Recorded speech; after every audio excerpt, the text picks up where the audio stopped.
আসসালামু আলাইকুম রহমতুল্লাহ। এই ভারত শুধু বাংলাদেশ আর পাকিস্তানের কাছেই খারাপ, বিশ্বের আর কোনো দেশের কাছে খারাপ তো আমার মনে হচ্ছে না।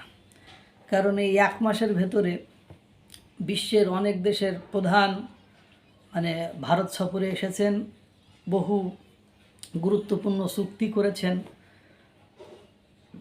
কোনো ঝুটঝামেলা আমরা তো দেখলাম না, বরং ডোনাল্ড ট্রাম্প ভারতকে সাইজ করতে যেয়ে এখন নিজেই সাইজ হয়ে গিয়েছে। এখন ফক্স নিউজে এসে ভারতের সাহায্য প্রার্থনা করেছে যে আমাদের পাশে এসে দাঁড়াও, নাহলে চীন তো 1 নম্বর হয়ে গেল, আর তোমরা তো চীনের সাথে মিশে 2 নম্বর হয়ে গেলে আমাদেরকে আর কে বাঁচাবে। যাই হোক, যে কথা বলছিলাম, আমাদের রাত দিন সমান করে আমরা আর পাকিস্তানরা ভারত বিরোধিতা করে যাচ্ছে। কিন্তু দেখেন, এই কদিনে ভারত ভ্রমণে এসেছে জাপানের প্রধানমন্ত্রী, ফিজির প্রধানমন্ত্রী, মঙ্গোলিয়ার রাষ্ট্রপতি, ব্রিটেনের প্রধানমন্ত্রী, সিঙ্গাপুরের প্রধানমন্ত্রী, তারপরে আফগানিস্তানের বিদেশমন্ত্রী, কানাডার বিদেশমন্ত্রী, ব্রাজিলের উপপ্রধানমন্ত্রী। এই যে দেখেন, এই কয়টি 8টি-9টি দেশের প্রধানমন্ত্রী, রাষ্ট্রপতি, বিদেশমন্ত্রী, গুরুত্বপূর্ণ ব্যক্তিবর্গ ভারতে এসেছে এবং অনেক গুরুত্বপূর্ণ চুক্তি স্বাক্ষর করে গিয়েছে। আমরা যে ধর্মের উপর ভিত্তি করে ভারতের সাথে বিরোধিতা করি, সেই ধর্ম বাংলাদেশের সে শত সহস্র গুণ বেশি পালন করা আফগানিস্তান, সেই আফগানিস্তানের বিদেশমন্ত্রী এসে ভারতের অ্যাম্বুলেন্স, এমআরআই মেশিন, বিভিন্ন ঔষধপত্র 5,000 মেট্রিক 5,000 টন, 50,000 টন খাদ্য সামগ্রী, স্কুল কলেজ প্রতিষ্ঠা করার জন্য, তাদের ডাক্তারদের চিকিৎসা করার জন্য কত কিছু তারা নিয়ে যাচ্ছে বা নিচ্ছে। এবং তাদের দূতাবাস ভারতের দূতাবাস আফগানিস্তানের কাবুলে প্রতিষ্ঠা করার প্রতিশ্রুতিও দিয়েছে এবং ভারতের সাথে কাঁধে কাঁধ মিলে কাজ করার সমস্ত সিদ্ধান্ত নিয়েছে। পাশাপাশি জাপানের প্রধানমন্ত্রীর কথা ভাবেন, ফিজির মন্ত্রী, তারপরে মঙ্গোলিয়ার রাষ্ট্রপতি, তারপরে ব্রিটেনের প্রধানমন্ত্রী ভারতে এসে দেখেন কত কিছু বলল। তারা বিভিন্ন বাহিনীকে প্রশিক্ষণ দেওয়া এবং ব্রিটেনের যেসব বড় বড় শিক্ষা প্রতিষ্ঠান, নাম করা স্বনামধন্য প্রতিষ্ঠানগুলোতে ভারতসহ পৃথিবীর বিভিন্ন লোক পড়াশোনা করতে যায়, সেই প্রতিষ্ঠানগুলোর শাখা ওপেন করবে মার্কিন যুক্তরাজ্য অর্থাৎ লন্ডন অর্থাৎ ব্রিটেন ভারতে।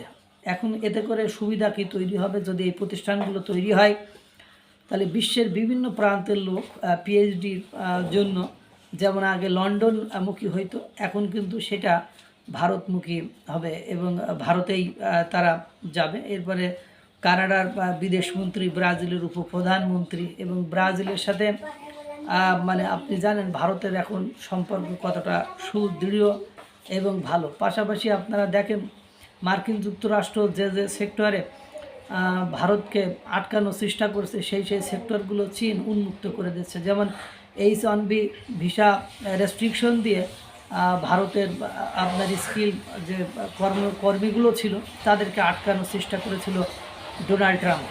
সেই H-1B ভিসার এগেনস্টে কে ভিসা চালু করেছে চীন, এবং জার্মানি ইতিমধ্যে ভারতকে অনুরোধ করেছে যে আপনার দেশের দক্ষ জনশক্তিকে আমাদের দেশে পাঠান, আমরা তাদের যথার্থ মূল্যায়ন করব, কারণ তারা আমাদের দেশের উন্নয়ন অগ্রগতির ক্ষেত্রে গুরুত্বপূর্ণ ভূমিকা পালন করবে।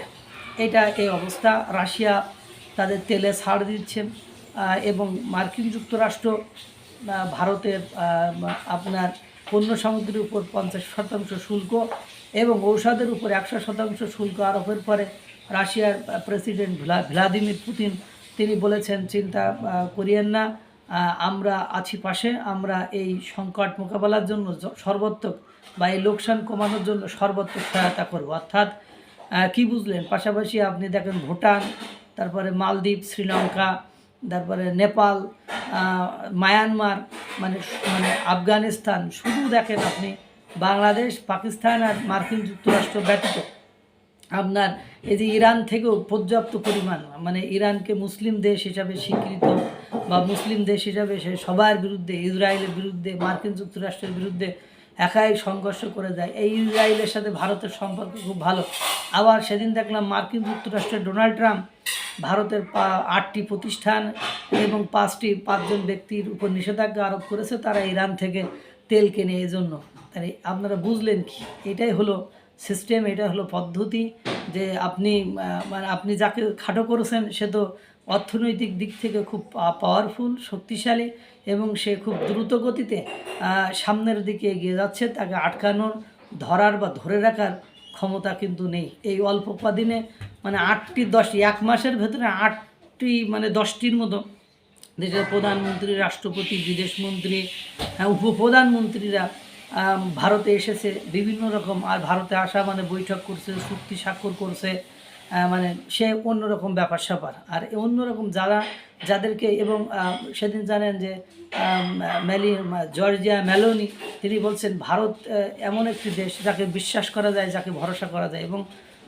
আপনার ডোনাল্ড ট্রাম্প পর্যন্ত ভারতকে বিশ্বের সবচেয়ে গণতান্ত্রিক বড় দেশ বলে মেনে নেয়। সুতরাং এই ভারতকে নিয়ে মাতামাতি দাফাদাফি আমরা যত বেশি করব তত, কারণ আমরা প্রত্যক্ষ এবং পরোক্ষভাবে কোনো না কোনো দিক থেকে আমরা ভারতের উপর নির্ভরশীল।